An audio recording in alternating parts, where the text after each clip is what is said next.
바로 시작하겠습니다. 먼저 대구FC와 인천 유나이티드의 경기를 분석해 보도록 하겠습니다. 대구 대한민국 1부 12 승승패패무입니다. 대구는 지난 경기 세징야가 2골을 기록하면서 무승부를 기록했습니다. 다만 세징야나 에드가나 모두 노쇠화로 인한 기복이 상당히 심해 꾸준한 활약을 이어가지 못하고 있는 상황입니다. 어린 선수들의 배치로 경기력에서의 기동성이나 적극성은 꽤 올라왔지만 문전에서의 기복이 상당한 점은 사실입니다. 득점력에 대해서 들쭉날쭉한 모습을 보여주는 것은 어찌 보면 필연일 듯합니다. 인천 대한민국 1부 9위 무패패패무입니다. 인천은 조성환 감독이 사퇴하면서 감독 대행이 팀을 이끌게 되었습니다. 하지만 엔트리의 문제로 인해서 인천이 확실하게 반등할 수 있는 상황인지는 잘 모르겠습니다. 제르소 없으면 전개 자체가 되지 않는 문제도 있으며 김보섭이 대체자로 나서고 있지만 1대1 상황에서 수비를 돌파하는 역량에 대해서는 떨어지는 양상입니다. 무고사가 아무리 고군분투한다고 해도 결국 전개가 안 되면 고립되기 십상입니다. 대구나 인천이나 모두 외국인 선수의 문제로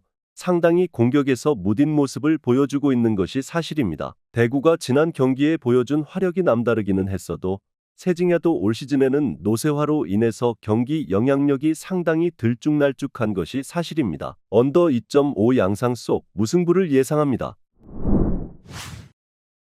마지막으로 김천 상무와 수원FC의 경기를 분석해 보도록 하겠습니다. 김천 대한민국 2부 1위 무승승 승무입니다. 김천은 지난 경기가 끝나고 교체 선수들에 대한 감독의 질책이 이어졌습니다. 하지만 기본적으로 수비가 상당히 강한 편인데다가 이동경 등 좋은 선수들이 중원에서 해주는 것이 상당히 많은 팀입니다. 따라서 감독이 하는 말이 그저 엄살 같은 것으로 느껴지는 것도 사실이기는 합니다. 수원FC를 상대로도 점유를 크게 내주고도 4대1로 대승을 거둔 사례도 충분히 나왔던 팀이기도 합니다. 수원FC 대한민국 1부 5위 패패승 승무입니다. 수원FC가 지난 경기에서는 상대의 중원을 잡아먹어버리고 경기를 가져온 점이 상당히 인상적이긴 했습니다. 다만 선수비 후역습 성향의 강한 김천을 상대로는 오히려 이 양상이 도움이 되지 않을 가능성도 충분히 있습니다. 전반적으로 수원FC가 김천 상대로는 강한 모습을 자주 보여주었던 것은 사실인데 지난 대결에서는 63%의 높은 점유를 가지고 갔다가 되려 당하는 모습을 보여주기도 했습니다. 기본적으로 김천도 전력에서의 안정성이 상당한 팀이기도 하고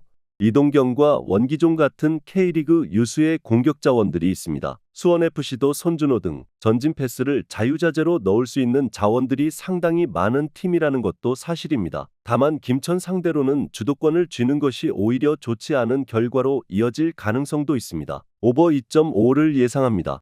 영상에서 알려드리는 내용들은 모두 1차 분석 내용들이며 2차 분석과 최종 조합픽은 영상 하단 고정 댓글 링크로 문의 주시면 안내 도와드리도록 하겠습니다. 시청해주셔서 감사합니다.